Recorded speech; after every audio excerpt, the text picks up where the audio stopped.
주 예수 내가 알기 전 날 먼저 사랑했네. 날 구원하신 예수는 참 좋은 나의 친구. 전 이 찬송 부를 때마다 참 좋습니다. 우리 성경 말씀 보겠습니다. 성경 말씀은 요한복음 제21장 20절에서 22절 말씀입니다. 요한복음 제21장 20절에서 22절 말씀 함께 읽겠습니다. 하나님께서 주실 말씀입니다. 베드로가 돌이켜 예수께서 사랑하시는 그 제자가 따르는 것을 보니 그는 만찬석에서 예수의 품에 의지하여 주님을 파는 자가 누구오니까 묻던 자더라. 이에 베드로가 그를 보고 예수께 여짜오되 주님, 이 사람은 어떻게 되겠사옵나이까? 예수께서 이르시되 내가 올 때까지 그를 머물게 하고자 할지라도 내게 무슨 상관이냐? 너는 나를 따르라 하시더라. 아멘.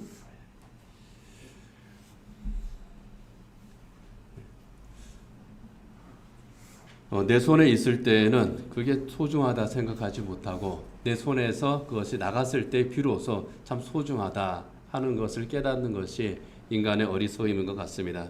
건강이 그렇습니다. 건강을 잃기 전에는 건강에 대해서 크게 생각하지는 않습니다. 그런데 건강을 잃고 나서야 비로소 건강이 중요한 거구나. 내가 이 건강을 지키기 위해서 해서야 될 것들이 있는데 그걸 참 잘 못했구나 하는 그러한 자책감에 빠지기도 합니다. 건강뿐만이 아닙니다. 우리 인생 전반에서 내가 살아가는 시간들이 참 소중하다 하는 것 모르는 사람 없습니다.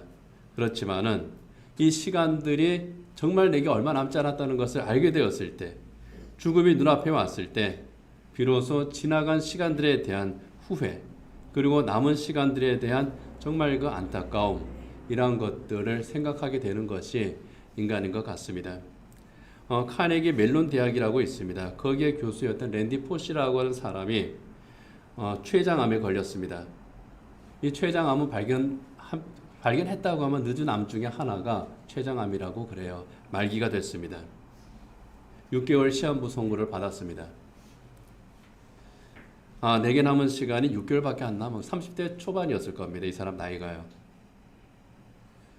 내게 남은 시간이 얼마 없구나 하는 것을 생각을 하고 자기가 그 강의하는 학교에서 마지막 강의를 했습니다.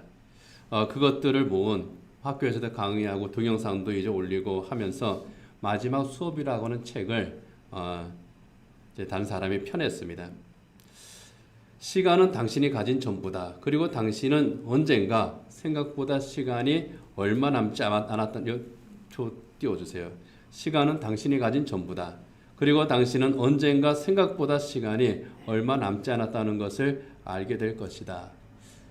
자기가 막상 내 인생에 남은 시간이 얼마 없다고 하는 것을 알게 되니까 내가 가지고 있던 그 돈들, 그리고 나의 명예, 나의 학식, 정말 나에게 중요한 것은 시간이구나. 그런데 생각보다 시간이 얼마 남지 않았다는 것을 내가 비로소 알게 되었다. 아마 그런 의미로 이 말을 했을 겁니다.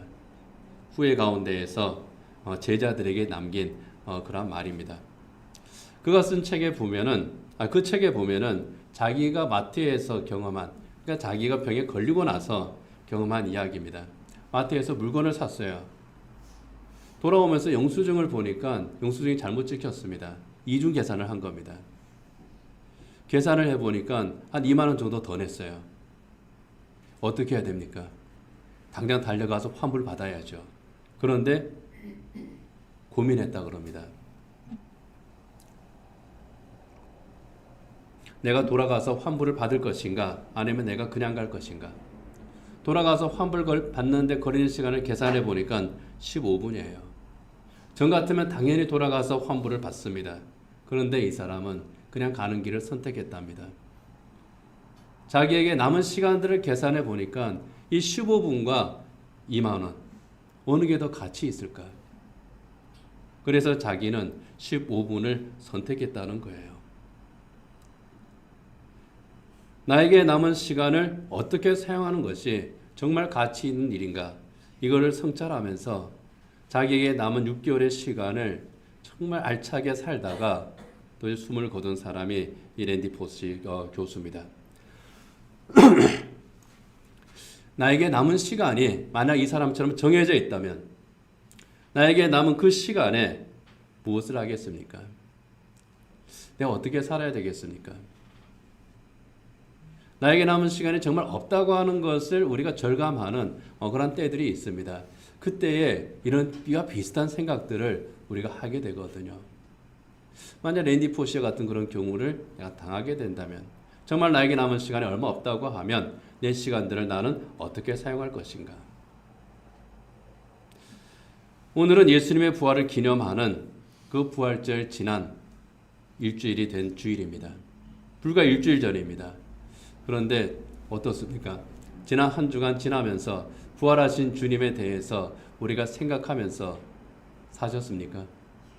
주일날 우리가 가졌던 그 부활에 대한 생각, 부활의 감격, 그 주님에 대한 감사, 그리고 주님과 동행하겠다고 하는 그런 결단 어떻습니까? 우리 분주한 생활 가운데에 혹시라도 잊어버리면서 지난 시간들이 있지 않았을까? 예수님께서 생명과 바꾸어서 우리에게 허락하신 이 소중한 시간들을 우리는 얼마나 가치 있게 보냈을까? 또는 헛되이 보냈을까? 뭐 그런 것들을 한번 생각해 보셨습니까? 예수님께서 부활하신 후에 40일 동안 이 세상에 더 계셨어요. 그리고 하늘로 올라가셨습니다. 다른 말로 하면은 이 40일의 시간은 시한부 시간입니다. 물론 이 시한부는 우리가 흔히 생각하는 시한부 생명과는 다른 차원의 시한부이긴 합니다. 부활 후 40일 동안 이 세상에 더 계시다가 하늘로 올라가셨다. 예수님께서는 아주 기쁜 가운데서 이제 드디어 이 고생 많은 짐 다 내려놓고 나 이제 올라간다. 아이고 하루하루 지나가는 게 너무 아깝다. 손꼽아 기다리셨을까? 그러셨을 수도 있을 것 같아요. 그렇지만 다른 면에서 볼 때에 이제 이 제자들과 이 세상에서는 완전히 작별하는 그 시간들이 40일밖에 또 안 남은 겁니다. 또 다른 차원의 시한부입니다. 그리고 예수님께 또 이 시간들이 소중하지만 제자들에게도 참 소중한 그런 시간들입니다. 한 시간 한 시간이 소중했을 것 같은 이 40일 동안 예수님께서 무슨 일을 하셨을까? 지난 한 주간 동안 그런 생각들을 참 많이 했습니다. 이 40일이라고 하는 시간이 단순히 예수님께서 십자가에 죽으셨고 부활하셨고 그리고 40일 동안 계시면서 제자들 만나서 이런저런 사명을 주시다가 시간이 되었을 때 하늘로 올라가셨구나.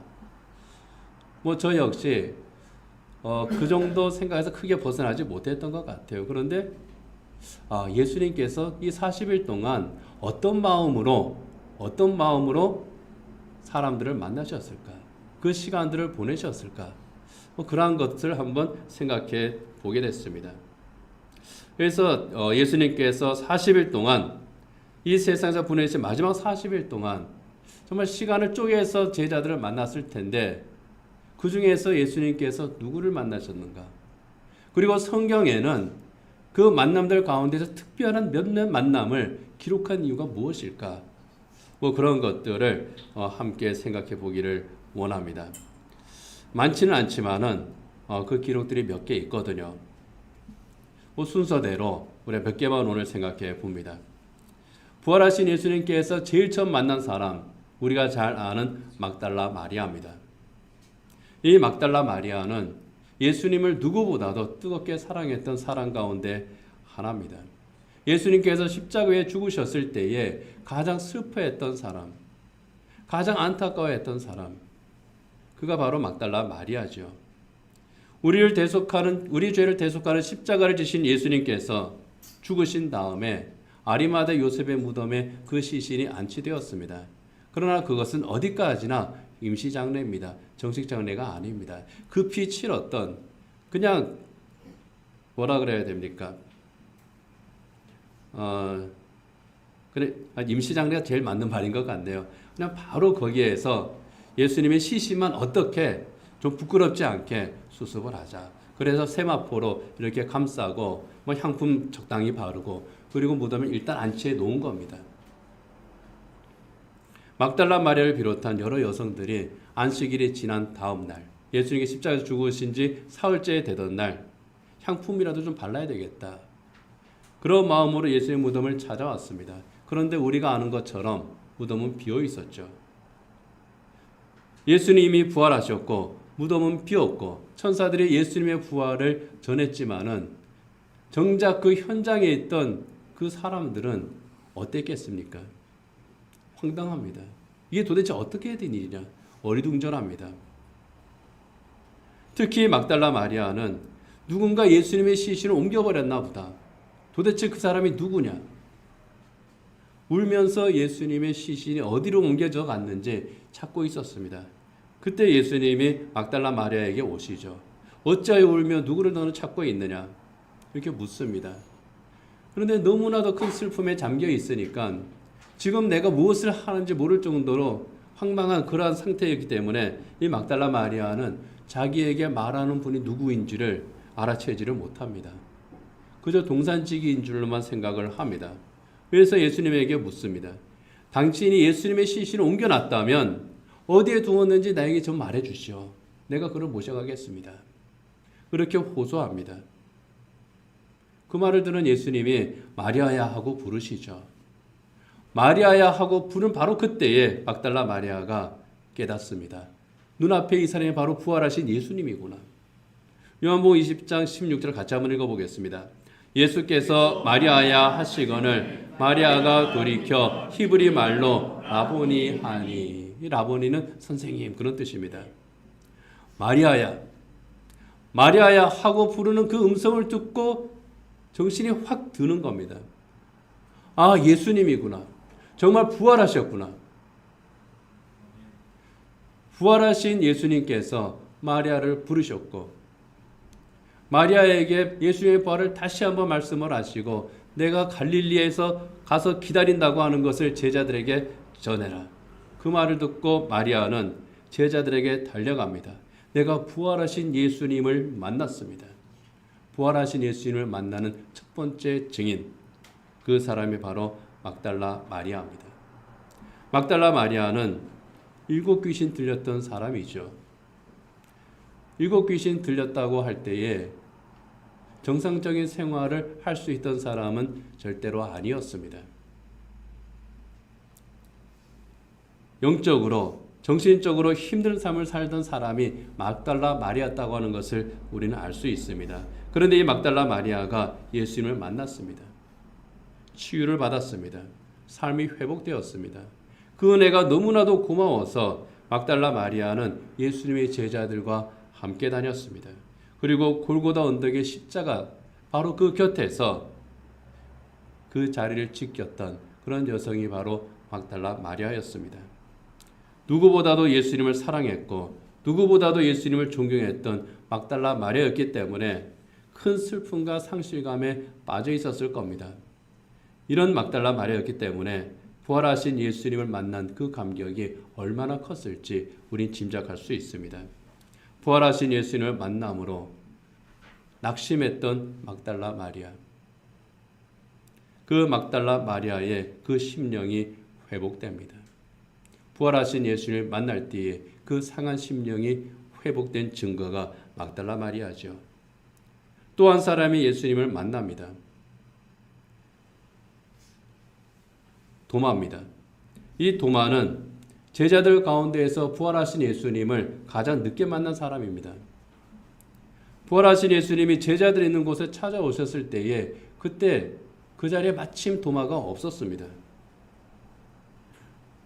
나중에 이 도마한테 제자들이 우리가 부활하신 예수님을 만났다. 예수님이 우리를 찾아왔다. 그렇게 이야기를 할 때에 이 도마가 안 믿습니다. 예수님이 부활하셨다는 말을 나도 듣긴 들었는데 당신들이 착각한 거야. 예수님이 너무 보고 싶으니까 당신들이 집단으로 착각한 거야. 뭐 그런 식으로 이제 도마가 받아들였겠죠. 그래서 도마가 말합니다.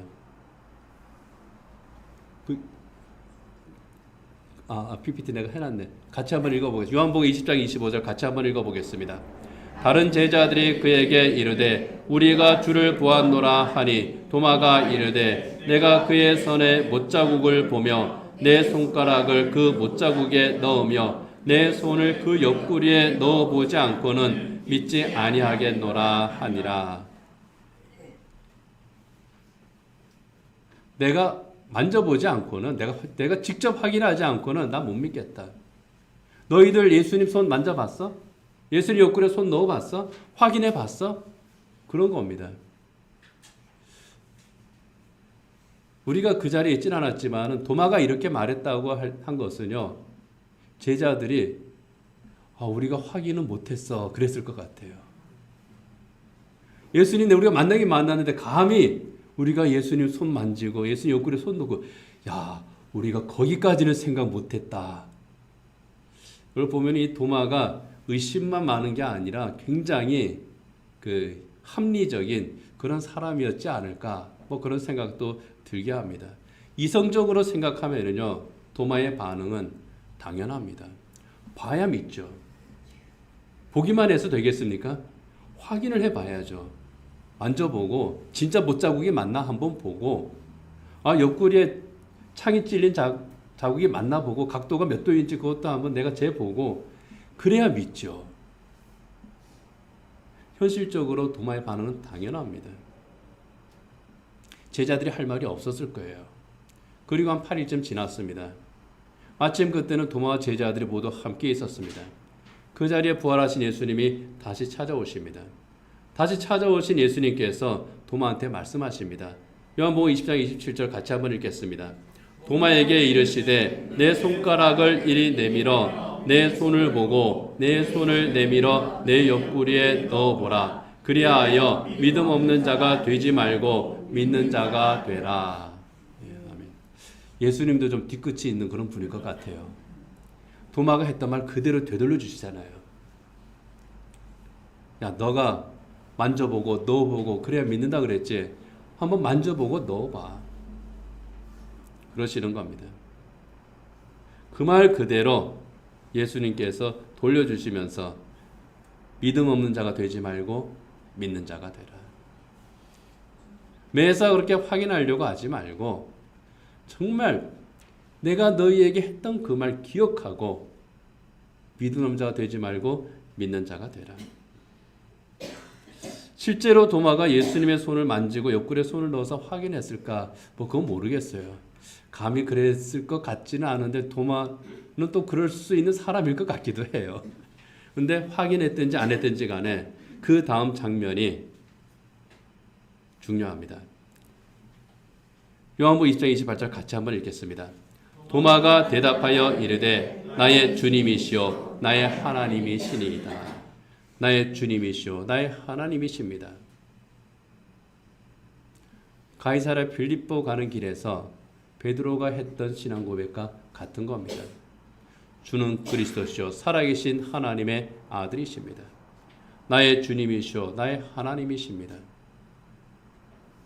도마의 신앙 고백이에요. 예수님의 부활을 의심하던 도마는 이 신앙 고백과 함께 부활을 믿는 제자가 됩니다. 예수님께서 만난 또 다른 두 사람이 있습니다. 그들도 예수님께서 부활하셨다고 하는 그 소식을 들었습니다. 그런데 도마처럼 믿지 못했습니다. 그들은 예루살렘을 떠나서 엠마오라고 하는 그런 도시를 향해서 내려가고 있었습니다. 길에서 한 사람과 동행했습니다.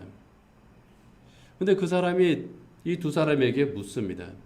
하도 슬픈 얼굴로 서로 이야기를 하고 있으니까 도대체 당신들한테 무슨 안 좋은 일이라도 있었느냐 하고 묻습니다. 그랬더니 그 둘 중에 한 사람, 글로바라고 하는 사람이 당신도 예루살렘에서 내려오면서 예루살렘에서 있었던 그 큰 일에 대해서 모르고 있습니까? 사흘 전에 예수라고 하는 분이 십자가에 못 박혀 죽었는데 그것도 모릅니까? 어떤 여인들이 예수님이 부활하셨다고 막 그렇게 떠들고 다녔는데 그것도 모릅니까?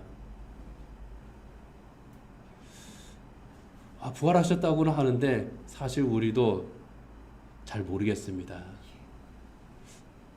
어쩌면 이 사람들도 우리는 믿지 못하겠다 했을 거예요. 그래서 우리가 믿고 따르던 그분이 죽은 이 사실 때문에 우리가 슬퍼하고 있는 겁니다. 그렇게 대답을 합니다. 그때 예수님이 말씀하시죠. 그리스도가 이러한 고난을 받고 자기의 영광에 들어가야 된다고 그렇게 성경에 기록되어 있지 않느냐. 구약 성경에서 예수님의 십자가와 부활에 연관된 그런 성경 구절들을 하나하나 찾아서 가르쳐 주십니다. 그런데도 이 사람들은 그걸 깨닫지를 못해요. 그러다가 저녁이 돼서 식사를 하는 그 식탁에서 부활하신 예수님을 깨닫게 됩니다. 누가복음 24장 30절에서 31절 같이 한번 읽겠습니다. 그들과 함께 음식 잡수실 때에 떡을 가지사 축사하시고 떼어 그들에게 주시니 그들의 눈이 밝아져 그인 줄 알아보더니 예수는 그들에게 보이지 아니하시는지라. 그때까지는 몰랐는데 깨닫지를 못했는데 예수님께서 떡을 가지고 축사하실 때에 축복하실 때에 그들의 눈이 밝아져서 그들의 영이 열려서 예수님을 알아보더라. 부활하신 예수님을 비로소 깨닫게 되었다 하는 겁니다. 이 두 사람 막달라 마리아처럼 상실감에 빠져있던 사람들입니다. 도마처럼 의심하던 사람들입니다. 그런데 그들이 바로 그 순간에 회복됩니다. 다시 예루살렘으로 돌아갑니다. 우리도 부활하신 예수님을 만났습니다. 당신들에게 들었을 때는 우리가 믿지 못했는데 우리가 길에서 예수님을 만났습니다. 내가 부활하신 예수를 만났습니다. 그렇게 고백합니다. 그 외에도 예수님께서는 여러 곳에서 제자들을 만나셨습니다. 거기에 대해서 사도 바울은 고린도 교회에 보내는 편지에서 이렇게 증언합니다. 고린도서 15장 3절이야 8절입니다. 같이 한번 읽겠습니다. 내가 받은 것을 먼저 너희에게 전하였노니 이는 성경대로 그리스도께서 우리 죄를 위하여 죽으시고 장사 지낸 바 되셨다가 성경대로 사흘 만에 다시 살아나사 게바에게 보이시고 후에 12 제자에게와 그 후에 500여 형제에게 일시에 보이셨나니 그 중에 지금까지 대다수는 살아있고 어떤 사람은 잠들었으며 그 후에 야고보에게 보이셨으며 그 후에 모든 사도에게와 맨 나중에 만삭되지 못하여 난 자 같은 내게도 보이셨느니라. 사도 바울의 고백입니다. 참 많은 곳에서 많은 사람들을 예수님께서 만나셨던 것 같습니다. 그 많은 만남들 가운데에서 막달라 마리아의 만남도 소중하고 도마와의 만남도 소중하고 그리고 글로바와 그 친구의 만남도 소중하지만은 그 중에서도 좀 특별한 또 만남이 하나 있습니다. 갈릴리 바다에서 베드로를 만나신 그 만남이죠. 부활하신 예수님을 만난 제자들이 예수님의 말씀대로 갈릴리로 갔습니다. 그곳에서 기다리러 갔기 때문에 갈릴리로 갔습니다. 그러던 어느 날입니다. 전직 어부였던 베드로는 이 바다를 보니까 좀 몸이 근질근질했던 모양이에요. 나 물고기 좀 잡으러 가야 되겠다. 그랬더니 나도 가자 해서 함께 물고기를 잡으러 갔습니다. 밤새도록 그물을 내렸습니다. 그런데 한 마리도 잡지를 못했습니다. 아침이 되었을 때 해변에 있던 예수님이 이 베드로에게 말합니다. 그물을 배 우편에 내려라. 그랬더니 밤새 한 마리도 잡히지 않던 물고기가 153마리나 잡혔습니다. 그제서야 비로소 제자들이 예수님이구나 하는 것을 알아챕니다. 예수님과 제자들은 그곳에서 반갑게 인사합니다. 안부를 서로 묻고요. 해변에 둘러앉아서 이제 아침 식사를 합니다. 고기를 굽고 또 빵을 나누어서 먹습니다. 식사를 마친 후에 예수님과 베드로가 따로 자리를 가졌습니다. 바로 그 자리에서 우리가 아는 유명한 문답 3가지가 나오죠. 예수님께서 베드로에게 묻습니다. 내가 이 사람들보다 나를 더 사랑하느냐? 베드로가 대답합니다. 주님, 그렇습니다. 내가 주님을 사랑하는 줄 주님께서 아십니다. 그래? 그러면 내 양을 먹여라. 네가 나를 사랑하느냐? 주님, 그렇습니다. 내가 주님을 사랑하는 줄 주님께서 아십니다. 그래, 내 양을 쳐라. 그리고 또다시 묻습니다. 네가 나를 사랑하느냐? 3번씩 물으니까 베드로가 아주 걱정하면서 원문을 보면은요, 크게 슬퍼하면서 대답했다고 되어 있습니다. 주님, 모든 것을 아시니 내가 주님을 사랑하는 줄 주님께서 아십니다. 왜 내 마음을 몰라주십니까? 그 안타까움으로 내가 주님을 사랑하는 줄 주님께서 아십니다. 대답합니다. 그래서 예수님께서 다시 그래, 내 양을 먹여라. 이렇게 말씀을 하십니다. 3번을 연거푸 후 같은 질문을 하시는 거예요. 네가 나를 사랑하느냐? 내가 나를 사랑하느냐? 내가 나를 사랑하느냐? 여기에 대해서 여러 가지로 해석을 하지만은 가장 중요한 것은요, 베드로가 감당해야 될 사명의 무게가 그만큼 크다 하는 겁니다. 예수님의 사랑도 그만큼 크고 베드로가 감당해야 될 사명의 무게도 그만큼 크다는 겁니다. 그리고 예수님께서 3번씩 물은 그 이유에 대해서 초대교회 때부터 전해 내려오는 그러한 그 해석이 하나 있습니다. 베드로를 위한 예수님의 배려라는 겁니다. 예수님께서 십자가에 달리시기 전에 베드로가 예수님한테 참 큰 실수를 했죠. 아주 나는 예수님 절대로 배반하지 않겠습니다. 큰 소리 쳤다가 예수님을 모른다고 3번이나 부인합니다. 그것도 예수님께서 너 그렇게 3번 부인할 거야 라고 경고하셨음에도 불구하고 그대로 3번을 부인했습니다. 얼마나 베드로가 부끄러웠겠습니까? 예수님을 보기만 하면 그게 생각이 났을 겁니다. 지난번에 말씀드렸잖아요. 베드로는 일평생 동안 닭고기를 먹지 않았다고 하는 그런 설까지 있다 그러지 않습니까? 닭만 보면 그게 생각이 나서 그랬다 하는데 그거는 믿거나 말거나입니다. 아마 베드로에게는 그것이 마음에 큰 짐이었을 거예요. 그래서 초대교회 때 예수님께서 왜 그렇게 3번 물으셨을까? 그리고 왜 3번 대답을 하게 하셨을까?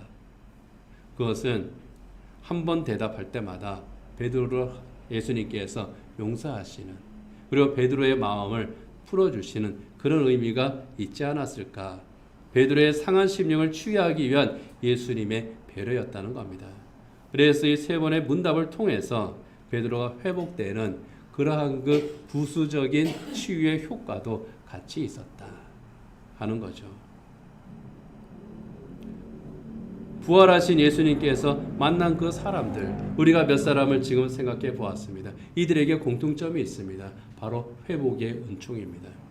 치유받고 회복이 됩니다. 상처받은 마음이 회복됩니다. 영적으로 회복됩니다. 그들의 믿음이 회복됩니다. 회복된 그들은 부활하신 예수님의 증인이 됩니다.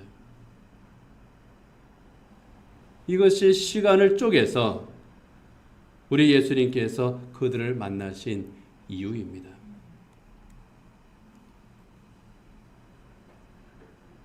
이렇게 베드로와 3가지 문답을 마치신 예수님께서는요, 베드로의 앞날에 어떤 일이 있을 것인지 또 말씀을 하십니다. 요한복음 21장 18절 같이 읽겠습니다.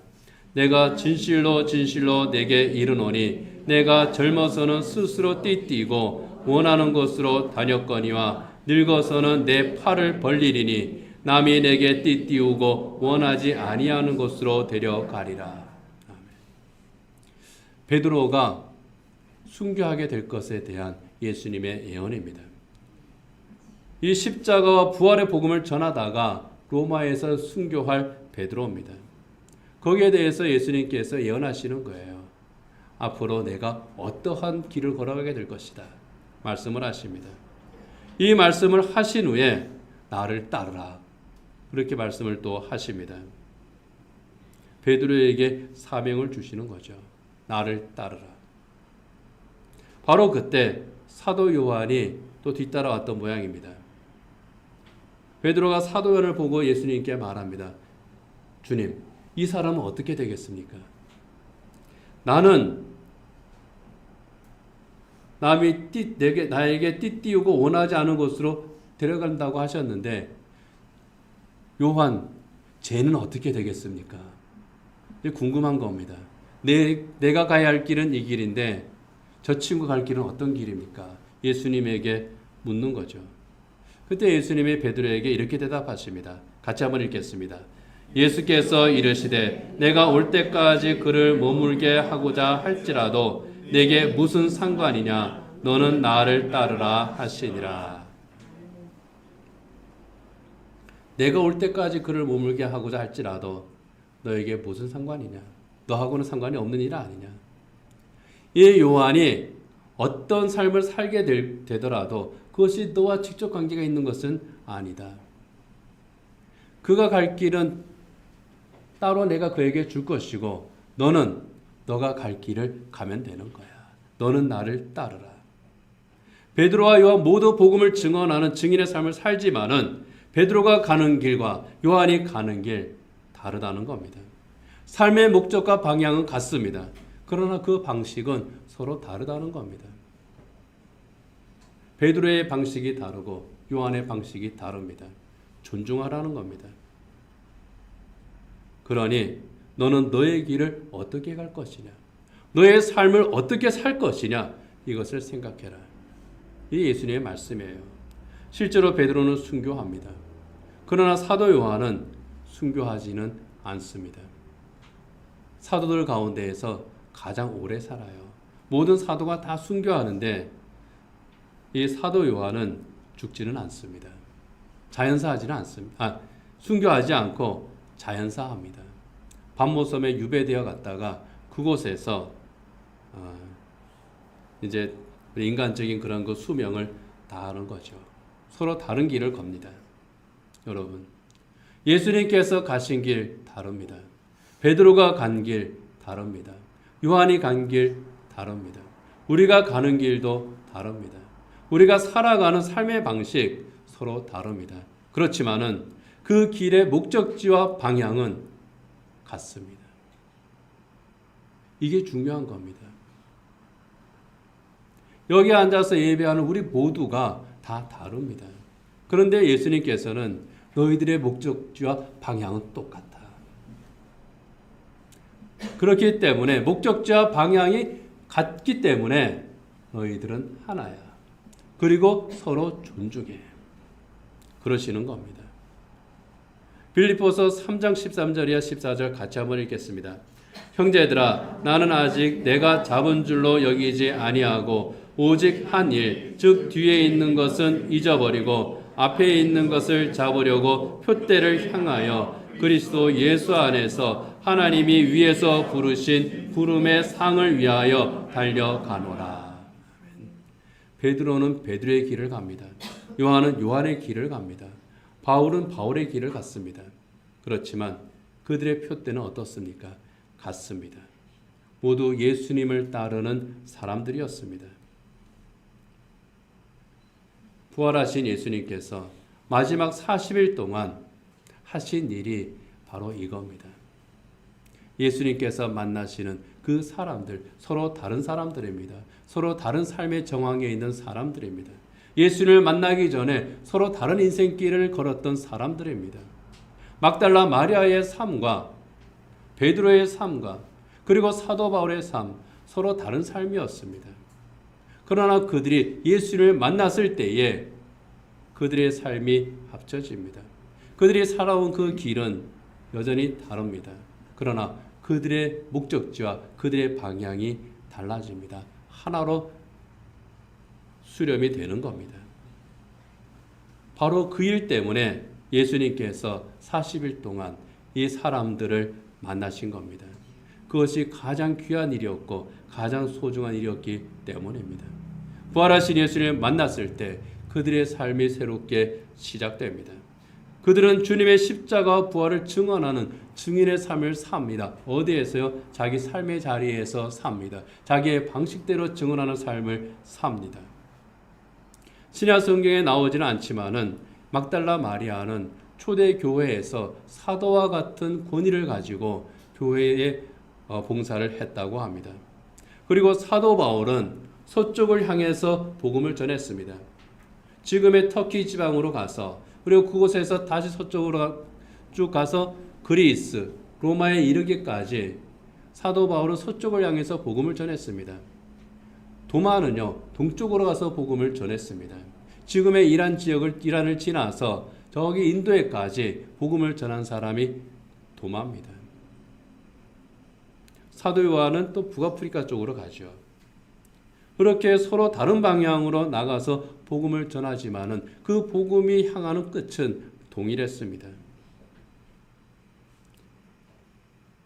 분명한 사실은 부활하신 예수님을 만난 사람들, 그들은 서로 다른 삶의 자리에 있지만은 동일한 것, 부활하신 예수님을 만나면서 그들의 믿음이 부활했다고 하는 겁니다. 그리고 살아있는 믿음으로 예수님과 동행하는 삶을, 자기의 자리에서 예수님과 동행하는 삶을 살았다는 겁니다. 여러분의 삶의 자리에서 누구와 동행을 하느냐? 바로 그게 중요하다고 하는 것을 예수님께서 이 제자들과의 만남을 통해서 우리에게 말씀을 하고 있습니다. 우리는 어떻습니까? 지난 주일은 부활절이었습니다. 부활하신 주님을 우리는 생각을 했습니다. 부활하신 주님을 우리는 만난다고 했습니다. 그렇다면 내가 만난 그 부활의 주님과 나는 동행을 하고 있습니까? 그리고 주님과 함께 이 부활의 신앙을 가지고 살아가는 우리의 삶은 어떤 삶입니까? 리빙이라고 하는 영화가 있습니다. 재작년에 개봉된 그 영화인데요. 히트는 못했습니다. 이 영화의 주인공 윌리엄스라고 하는 사람이 나옵니다. 이 사람은 공무원이에요. 아주 전형적인 그런 공무원입니다. 내가 딱 할 수 있는 일 그것만 합니다. 귀찮은 일 다른 부서에 다 떠넘겨 버립니다. 그러면서 하루하루 살아가는 참 전형적인 그런 공무원, 살아있는 것 같지도 않고 죽은 것 같지도 않은 그런 삶을 살아갑니다. 그래서 사람들은 이 윌리엄스를 향해서 미스터 좀비라고 불렀습니다. 참 국민을 위해서 열심히 헌신하고 봉사하는 좋은 공무원도 많지만 또 이런 사람들도 더러더러 있죠. 우리 임사님 같은 경우는 정말 임사님 없으면 우리 도봉구 강북구의 치안을 누가 지킵니까?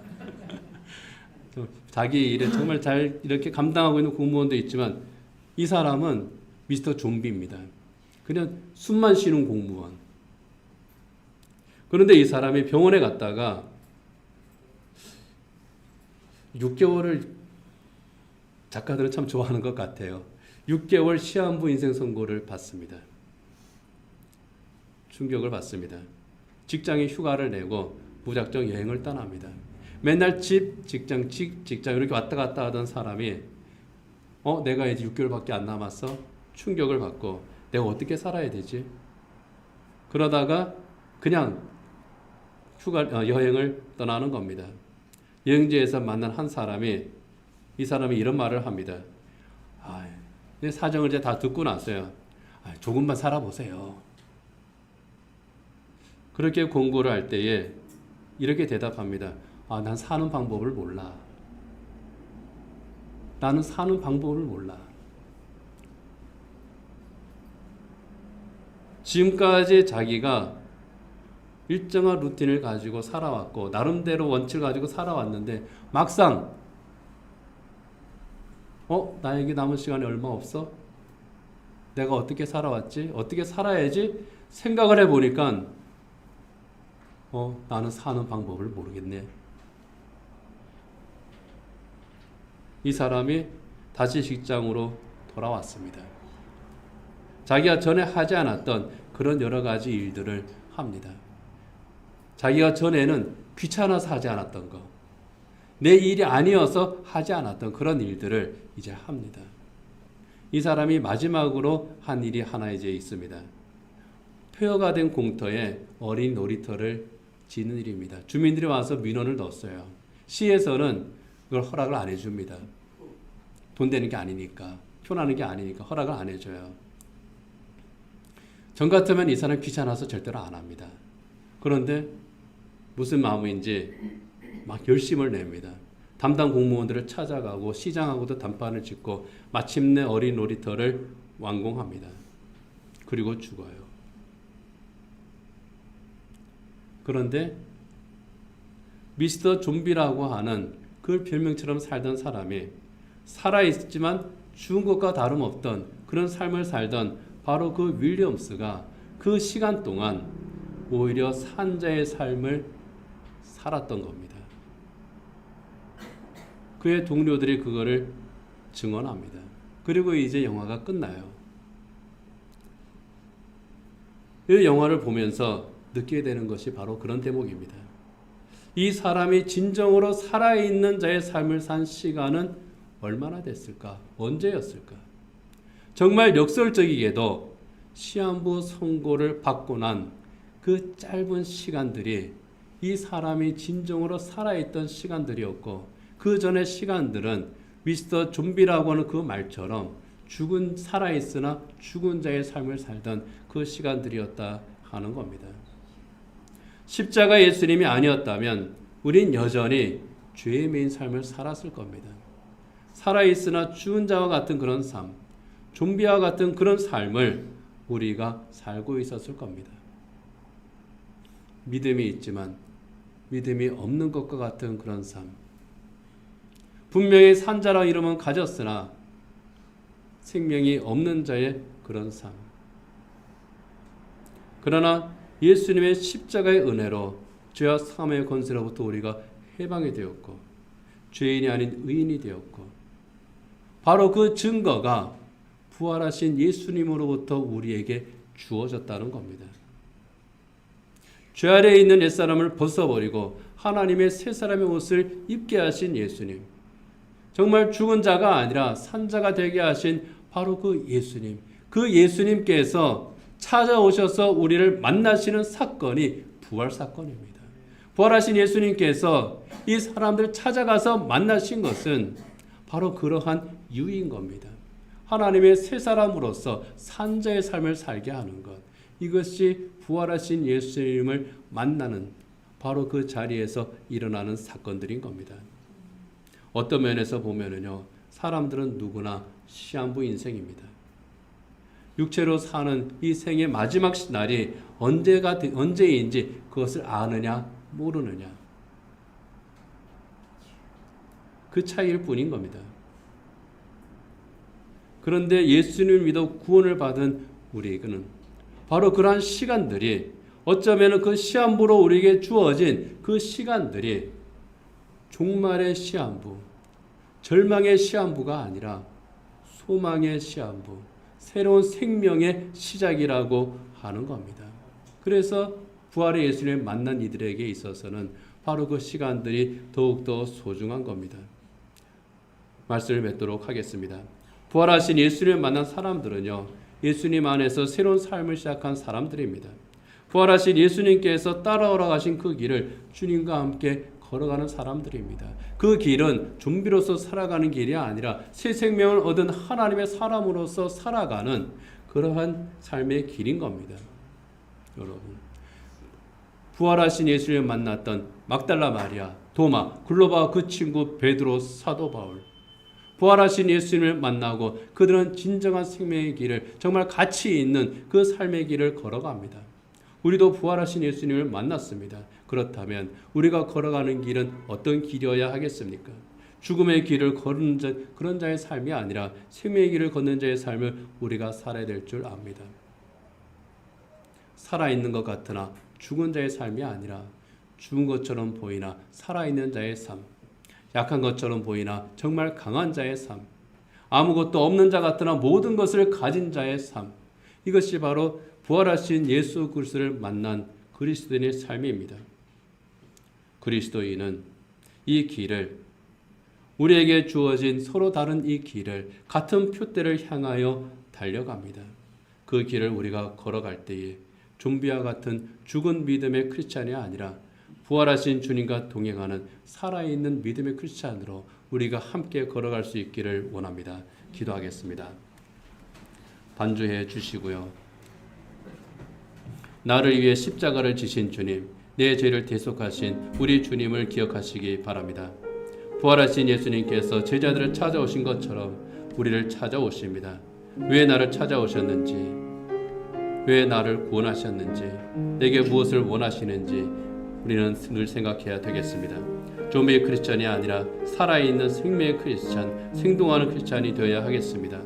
나를 따르라 하신 우리 주님과 동행하고 표대를 향해서 나아가는 믿음의 사람이 되기를 이 시간 다짐하며 또 주님 앞에 기도하시기 바랍니다.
부활하신 주님을 만났을 때 저들의 영혼이 회복되었습니다.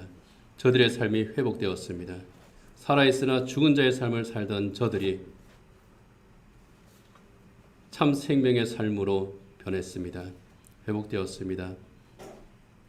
표대를 향해서 달려가는 복된 믿음의 사람들이 되었습니다.